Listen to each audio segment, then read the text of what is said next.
Bonjour et bienvenue dans cette neuvième et dernière vidéo de la série sur la calorimétrie qui va être consacrée à la méthode pour isoler un terme dans un bilan en calorimétrie. Alors on a vu dans les différentes vidéos précédentes que l'écriture du bilan donne souvent une très grande expression dans laquelle il faut extraire la donnée à calculer. Alors sur trois exemples, on va mettre en œuvre les différentes techniques mathématiques permettant d'isoler le terme recherché. Alors, on commence dans l'exemple 1 par le cas de la détermination de la capacité thermique de l'eau par la méthode électrique. Alors, on rappelle l'écriture du bilan, on ne va pas le réexpliquer, hein, vous pourrez aller revoir la vidéo. Et dans ce bilan, eh bien, ce qu'on veut, c'est calculer la capacité thermique de l'eau, c'est-à-dire C de l'eau. On va donc isoler ce terme. Alors, à chaque fois, on va dire ce que l'on va modifier. Donc ici, la première chose, c'est qu'on va se débarrasser, en quelque sorte, entre guillemets, hein, de ce terme en delta T. Pour s'en débarrasser du côté gauche, on va multiplier de chaque côté de l'égalité. Alors ça, ce sera quelque chose qui va revenir à chaque fois, hein, pour que ça reste une égalité, puisque ici, il y a un signe égal, hein, ça, c'est égal à ça. Si on veut que ça reste une égalité, il faut faire la même opération de chaque côté. Donc vous voyez qu'ici, de chaque côté, j'ai multiplié par 1 sur delta t. Pourquoi multiplier par 1 sur delta t? Parce que comme ça, de cette façon-là, à gauche, on va pouvoir simplifier delta t sur delta t. Et à ce moment-là, on obtient une expression qui va être sans delta t du côté gauche. On commence à isoler C de l'eau. Deuxième étape, on va, cette fois-ci, s'intéresser au terme M plus mu. De la même façon, pour pouvoir le simplifier à gauche, on va multiplier de chaque côté par 1 sur M plus mu. Donc à gauche, ça simplifie, et on obtient la relation que l'on cherche, puisque il n'y a plus qu'à gauche, C de l'eau, et de l'autre côté, RI carré delta T le temps sur M plus mu, facteur de delta T en température. Deuxième exemple, cette fois-ci sur la détermination de la valeur en eau du calorimètre par la méthode des mélanges. Alors tout à l'heure, on avait deux termes, maintenant on se retrouve avec un bilan avec trois termes. Donc cette fois-ci, ce qu'on veut isoler, c'est la valeur en eau mu du calorimètre. Donc dans un premier temps, on va simplifier, hein, puisqu'on voit ici dans chacun des termes, c'est important, hein, on a la présence de la capacité thermique de l'eau. Vous voyez qu'elle est présente dans chacun des termes, hein.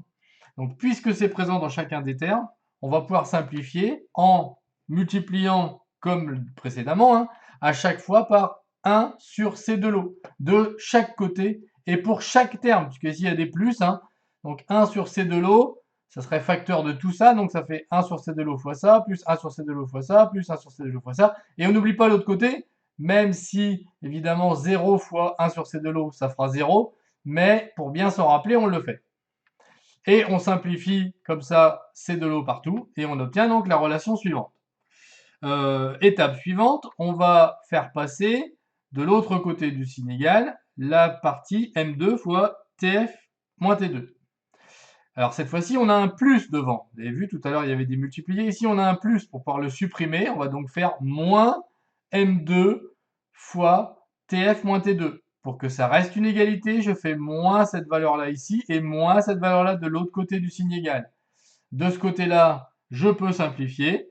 Et de l'autre côté, 0 moins M2 facteur de TF moins T2, ça fait moins M2 TF moins T2.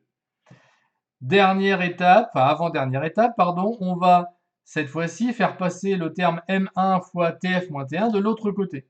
De la même façon, puisque c'est un plus, on va soustraire ce terme de chaque côté pour pouvoir le simplifier du côté gauche et arriver à cette relation. Alors, comme on arrive en bas de la page, on va repartir en haut. On en était arrivé à cette relation-là. Et cette fois-ci, on va s'intéresser au dernier terme qu'il nous faut bouger pour rester avec seulement mu que l'on cherche. Cette fois-ci, attention, c'est un multiplié ici. Donc, comme dans l'exemple 1, on va multiplier par son inverse de chaque côté, donc fois 1 sur TF moins T1. De chaque côté, attention, c'est le tout que je multiplie ici. Donc, c'est en facteur, hein. Et de ce côté-là, ça se simplifie. De l'autre côté, je peux rassembler mes deux termes, hein. 1 sur TF-T1 fois tout ça fait tout ça sur TF-T1. Et voilà l'expression de mu. Et donc, à partir de là, on va pouvoir le calculer.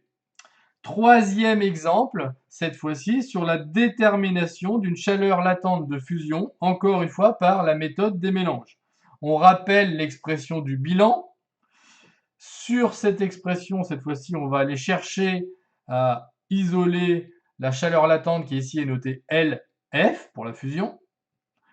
On ne peut pas ici simplifier par C de l'eau, hein, puisque le C de l'eau n'apparaît pas dans chacun des termes, seulement dans 2 termes sur 3. Donc on ne peut pas le simplifier ici.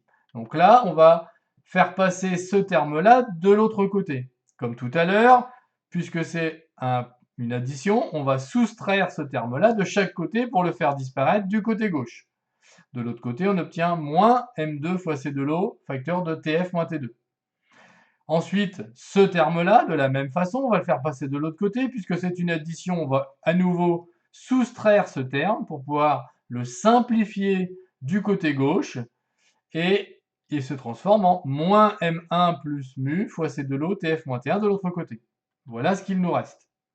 Dernière chose à faire pour obtenir LF, c'est se débarrasser du M2 qui est là. Ici, c'est une multiplication.